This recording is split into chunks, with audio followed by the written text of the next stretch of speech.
Hello from sunny Thailand. Hello everybody, welcome back. The game's again coming around thick and fast. That's your slogan, thick and fast. Thick and fast. That's how he likes his women. I'm fast, he's thick. Yeah, there we go. Okay, so first game we have, I've got this wrong, is West Ham at home to Chelsea. West Ham at home, Chelsea, London derby. Both teams, one in real danger, the other team in transition. Yeah, What do you think? West Ham's showing signs of coming back a little bit. I mean, they beat Everton in a big game, and then they beat Derby in the Cup, and they had a respectable draw with Newcastle at home. So they've had 4 points in 2 games, as many as in the last 9. Yep, So there is and they're playing Chelsea, who are in transition at the moment, and I have a feeling that all these new players coming in is actually, of course, it's going to disrupt the team, and I think it's going to take them a long while to kind of things to settle down to find their best 11. So I think an opportunity here for West Ham at home. Chelsea 2 scoreless draws. They won their first 3 under Potter, but they've only won 2 of the 12 since then. So I think maybe West Ham, maybe a draw, could sneak a 1-0 win on this one maybe. Yeah, I mean, these games are so hard to predict because normally you have teams who have established a pattern and a good base of form at this stage of the season. So you'd be able to predict about 80% of games pretty accurately. This season, because of the World Cup and because especially likes of Chelsea and Liverpool have gone so off form, I think you can't back either team at the moment, certainly not to win. No matter who they're playing. And yeah, I would agree. I think West Ham, I would have gone for a scoreless draw, but West Ham feel like they're on an upward curve on the graph. And so I agree with you. I think losing the James to injury. Now, he's brilliant fullback, but he is injury prone, so that's a worry for him long term. He's back, right? He did play in the last game. Did he play in the last game? He did play. That's a big difference, though. But then who is he going to cross it into? That's the thing. You see, he's great. I think he'd score himself if he has no one to do it. I think he's that good. I'm going to go for a draw based on that. Okay. I didn't know that he was back. Okay. All right. That leads us on to the 3 o'clock games. We've got a big game for the Gunners at home to Brentford. Brentford, a team who are in form. I mean, if you were to put the league table since the World Cup, Brentford would be up in the top 2. I think Man United would be in before the Leeds game. Yeah. Man United would be number 1. Brentford would be number 2. So, I mean, not an easy game for Arsenal, but if they want to be champions, if they're realistic about, they have to win this game at home, really. I think this is a must-win game. We'll talk later again. They have a second game against Man City on Wednesday. And so they lost the last 2 games 1-0. They lost to Everton. They lost to City in the Cup. Yeah. So they're dried up. Their goals have dried up, and there's question marks. And again, history. January, February, Wenger has plenty of teams, and then January, February, they'd fall apart. Yeah. And so they need to they don't want to be going in desperate for a win against Man City. That's right. This is the one they need to win. 3 points against Brentford, even if City beat Spurs, they still have that bit of a cushion. If they lose, it puts a huge pressure on them, and then you could see City being the more calm team to kind of get just through have been there enough times in the recent past. Yeah. So I look, unfortunately I'm just to annoy Arsenal, I'm going to go for Brentford's form to give them a draw. I think it'll be an entertaining game. I think Arsenal will find their scoring boots. I think away from home Brentford do give up chances with their high press game, but they'll also score because they're on that kind of form. So I'm going to go 1-1. Okay. Yeah, and Brentford, Arsenal usually very good from corners, but the last 2 goals they've conceded have come from corners, and Brentford are very dangerous. They have the most set-piece goals. Although 5 of those have been penalties, they've got at least 9 from set pieces. So yeah, I'm going to go for Arsenal. I think Arsenal will concede, but maybe enough at home, maybe 3-2. Okay, that would be a great game if it comes to pass. Okay, then we have Crystal Palace at home to Brighton. Brighton, another form team. Absolutely. Right? Yeah. I've always had this thing about Palace, and they're frustrating. I'd imagine the Palace fans would find it frustrating because they have it within themselves to play really, really well. And then it feels like we've done enough, and then they take their foot off the Yes, pedal. yeah. Mid-table, solid, like, yeah. I think this at home, they'll be up for this one. They'll look at Brighton and they'll see all the rave reviews, and rightly rave reviews about Brighton and their game. Brighton won't find this the easy touch that Liverpool are at the moment. And I'm going to go Palace. A response, they've had a few disappointing results there. Their play and their possession haven't equalled their results. I think at home they're going to get the victory. Yeah. And I think 2-1. They haven't lost, like they drew with United, of course, 3 games ago with the last minute equaliser. Then they drew 0-0 with Newcastle. They lost 2-1 to United. So they haven't been losing, they've only been losing by 1 goal. Yeah, they haven't been hammered down. They've always been in every game. We always thought that Palace were strong at home, but actually they've winless since October at home. And they've no win in 2023 at all. And Brighton are doing well away. Actually, only Arsenal have won more away games than Brighton, so they're not afraid to go on the road. So for that reason, I'm going to go for Brighton to win this one. Okay. Win. You're going Brighton, I'm going Palace, so that will be one. We'll see who's laughing. Yeah, exactly. Who knows more about football? Yeah. Yeah. Okay, so that's going to be a draw, obviously. So then we have Fulham at home to Forest. Yeah. I'll kick off on that. I think anyone who's been frequently watching knows I have a soft spot for Forest. Have been playing well, in 2023 and really turned it around. Unbeaten in 5 games, 1-3, drawn 2. There we go. He's Mr. Stats. That's it. And I just talked from the heart and the head. Is what I think. He backs it up with the science. There we are. So there we go. However, Fulham have been the most impressed team. For me, the biggest surprise this season has been Fulham's form and consistent. Yeah. And it shouldn't have been. Marco Silva is a fine manager. But I've really been impressed because they've been so much a yo-yo club that you just nearly expect it to happen. Yeah, and their defence has been good. Their midfield has been exciting, dynamic, and of course Mitrovic has come up and done the goods. But they haven't scored in 3 games. Yeah, and he had obviously and that's the reason because he's kind of lost his scoring boots temporarily. They beat Sunderland, I think 3-2 in a replay in the cup. And after before that, they drew 0-0 with Chelsea. They lost 1-0 to Spurs. So I think they have too much in midfield, and they're too organised as a team. And at home, they'll get the victory, whether it's 1-0 or whether it's I think 1-0. I'm going to go 1-0. Yeah, I agree with you. I think Forest are on an upward trend, like using that word that you used earlier. But I just think that Fulham at home. They've been really good all season. I don't think they're suddenly going to lose that. Forest, I think, have been kind of overperforming. They're on so I'm going to go again. Fulham maybe to win this one 2-0. Mitrovic should get on the score sheet again. Okay, I just always feel the Forest are a bit light, and Fulham. They've some good signings, but they did so many signings it takes time. And some of them signings, like Jesse Lingard, hasn't gelled really with the players around him.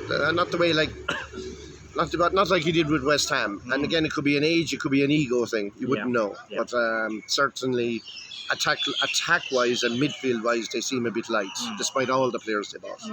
Okay. And when I say light, I mean physically. Sorry, is what I mean, not physically. Okay, so then we have Leicester at home to Spurs. Leicester Spurs. Okay, this is the hardest one to call for me, I think. I'll let you go first. Yeah, I mean, Leicester surprised us, surprised everyone with that 4-2 win against Villa the last time out. It just shows that we've always been saying they've been underperforming all season because of the players they have. Spurs, since they recently have been slowly kind of getting back a bit of form. They had the great win against City. Yeah. They seem to have the sign over City. They have a bit of an old hex on them. Yeah, they beat Preston in the Cup. They beat Fulham. So they haven't conceded in 3 games. Harry Kane will be on a high after breaking Greaves's Tottenham scoring record. That'll take a weight off of him as well too. I think he could be in form for this game. Well, he's got one more record for him to go for, and I think he's hungry for it. Yeah. I think that will keep him in England, whether it's with Spurs or somewhere else. Yeah. He doesn't want to go to Real Madrid to finish his career. Yeah. He wants that record. Yeah. And I reckon maybe United would be a good option for him next year because they don't have a striker. So I could see him going to United. They bought some average players, but yeah, we'll see. Yeah. So yeah, it's a hard one to call. I think Leicester have been so poor and so disappointing all season that I was going to go for a draw, but I think Spurs could actually win this one just because of how poor Leicester have been overall season. And I don't see them suddenly getting 2 games getting into form, you know. It might just have been a flash in the pan from them. It could be a flash in the pan, but often triggers, they have to start somewhere. And momentum starts somewhere. You know, 1 becomes 2, 2 becomes 4. I'm going to take this as, Spurs outperformed themselves against City. They were up for it and they were organised, and Conte wasn't even there. And maybe that wasn't a bad thing. Here away, I think they'll be nearly half expecting on that bus going that they've 3 points in the bag. And there'll be a bit of complacency, and I think Leicester will take the win. So another one we go head to head on. I'm going for a Leicester win. Again, maybe 2-1. Okay. Can't see him keeping a clean sheet. Okay. All right. It'll be a good game anyway. I think interesting one to watch. I think. Then we have Southampton at home to Wolves. So, Southampton, I think, with Bournemouth, are who I think are not doing really well at the moment. They've 1 clean sheet in 27. They've lost 8 of their 9 games. They're the fewer home points than any other team in the league. Wolves, on the other hand, have kind of a mini renaissance under we call him JL, the new coach, right? They've been beat Liverpool. Hammered Liverpool. It wasn't a beating. Very good against Liverpool. There seems to be, he just suddenly has found an attacking way of playing with them, and they have some very talented players, very technical players in that team, and the defense as well. They brought in a new defender from West Ham, Dawson. Dawson, and he scored. And like he does what they that ad. He does what's on the tin. He does exactly what it says on the tin. So I can see, but I have a funny feeling that Wolves, Southampton concede a lot of goals from crosses, and Wolves don't do that. Wolves kind of play through the middle. I can see Saints kind of setting up to block them on this one maybe, and physically as well too. Southampton are kind of more physical than Wolves. Wolves like to pass it around a little bit. I'm going to go, even though I think Southampton will go down, I can see a draw in this one, 1-1. I agree. I'm going to even go one further and say maybe Ward Prowse is due an old free kick into the top corner. I could see him sneaking a victory here. As good as Wolves were against Liverpool, you got to remember Liverpool are in just a mess, an absolute mess. You're 2-0 up in the first 12 minutes. So, Wolves' issue has always been scoring goals. I don't think that's suddenly gone away, even though they've improved a lot and he's getting more out of them. So, there we go. Southampton to sneak a win. 1-0 or 2-1. Okay, all right. So, then we're on to another team who are doing really badly. Bournemouth to Newcastle. I see nothing but bad news for Bournemouth. Bournemouth are doing what I thought Fulham would do, and that's up and back down again. I don't see anything to change in that. Maybe Parker was right, but he wasn't, because they had a mini renaissance, but it's gone. That renaissance is well and truly done. So the World Cup came at the worst time for them. Really, while Newcastle are going through a bit of an old sluggish patch in terms of scoring goals, this will be a fine game for them to get back their scoring boots. They'll have so much possession, they will carve out chances, and I can't see them not putting one away. Again, Trippier is having a great season. I see him either scoring himself from another free kick, or at least having the assist from a great cross. So I would expect, I know what your prediction will be. I don't want to steal it, but 1-0, 2-0, 3-0. Nil one side anyway, and goals on the other. No one can score against Newcastle. It seems to be their defences are really strong. They've conceded the fewest goals in 12 against the team who's conceded the most, Bournemouth 43. And since the World Cup, Bournemouth they've drawn 1, lost 5, scored only 1 goal. They have the fewest shots in the Premier League, 4, and the most shots against. I mean, these are damning statistics. So I think, I mean, football is a funny old game, but you have to go with Newcastle to win this one, right? Yeah. Okay, let the wind pass. Ooh. It's cold. So, Anyway, down to Leeds against Man United. A very exciting game midweek. yes, we Leeds, missed that, but Leeds were 2 goals up. United changed their formation and put more on the wings, and they came back and won. And got a draw 2-2. Rashford scoring again. yeah, it's open. You hope to see from a United perspective that maybe Jadon Sancho, he's had a very poor start to his United career. Maybe the pressure's on the young fella. He is a young fella. Yeah. And he seems to mentally took a break. He wasn't in the right place mentally, I think Van Tag said. But he's come back and he made the difference to get United back in the game. He scored, right? And he scored the equaliser. So, where do I see this game? Leeds at home. Well, they were delighted with that away performance, but they'll be disappointed. No manager. The players now are playing out of pride, so there's no down in the tools, which we often say is a horrible thing to be doing if you're making 10, 20, 30,000 a week, that you down your tools for you have one thing to do for 90 minutes. But anyway, that aside, they're playing for themselves, they're playing for the potential next manager, they're playing for their Premier League survival. I think they might actually do it.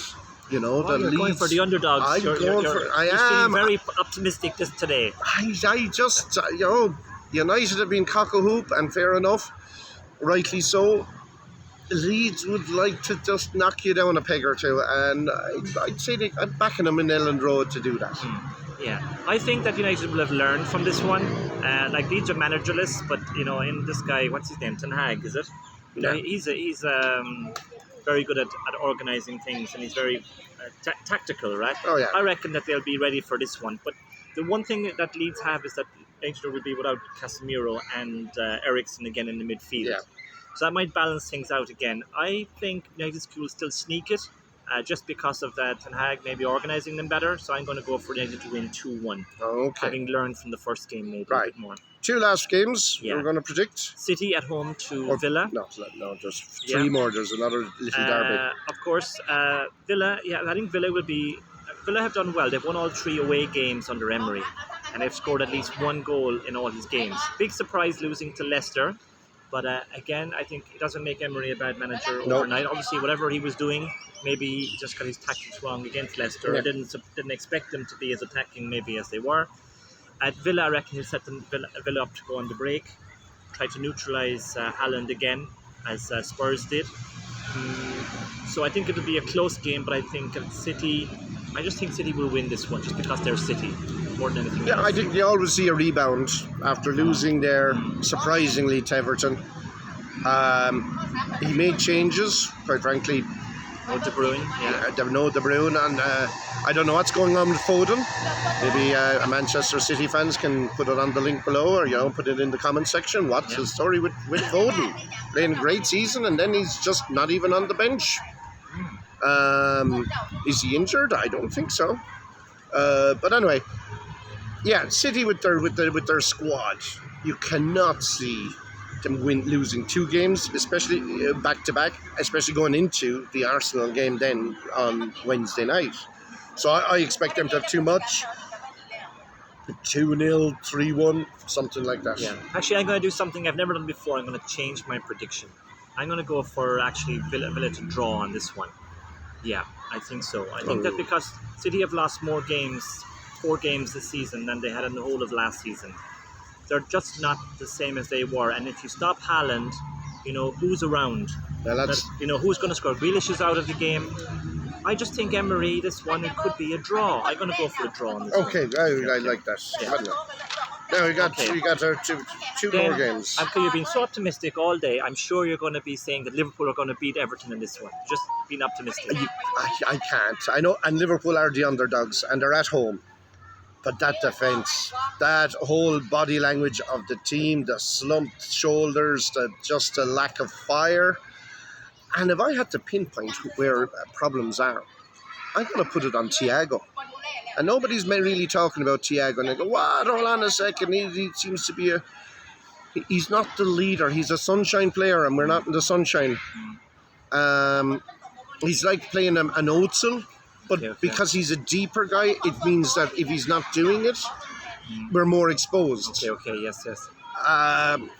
And I don't think Who until. would you bring in, or who could come in? Well, that's the problem, because we got rid of our Wijnaldums, and age and just the miles have caught up with Fabinho big time, and Henderson to a lesser extent than Fabinho.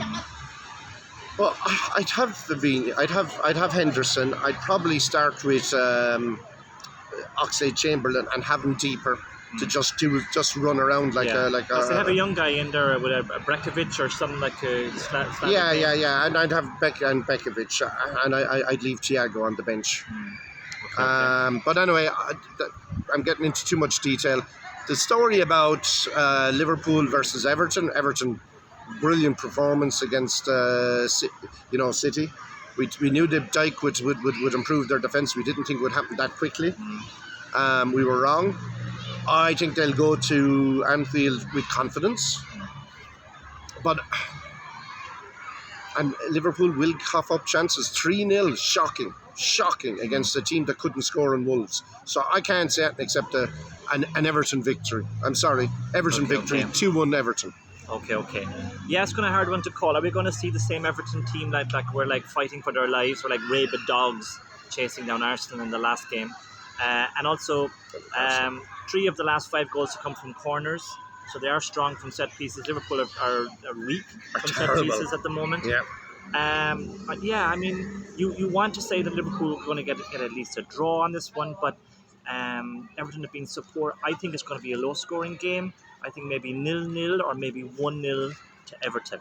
But I don't see Liverpool winning either in this one. Maybe a draw is as much as they can get out of this one. Yeah. Which is crazy to say when you think these teams, most of the same players who were like unbeatable only a short time ago. One last game is on Wednesday. Oh, yes. Wednesday night game. It's a small game. I think it's Arsenal against Man City or something like that. Yeah. A lot of it will go down to what happens this week. If Arsenal win, and even if City draw or City still win, that 5-point difference, Arsenal will. Who's at home, I wonder? Arsenal are at home. Arsenal at home. Okay, so if Arsenal get 3 points out of these 2 games, they got to play City twice.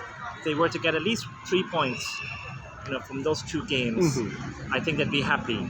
Just to kind of keep City. No, I don't see any reason why Arsenal should be afraid of City anymore.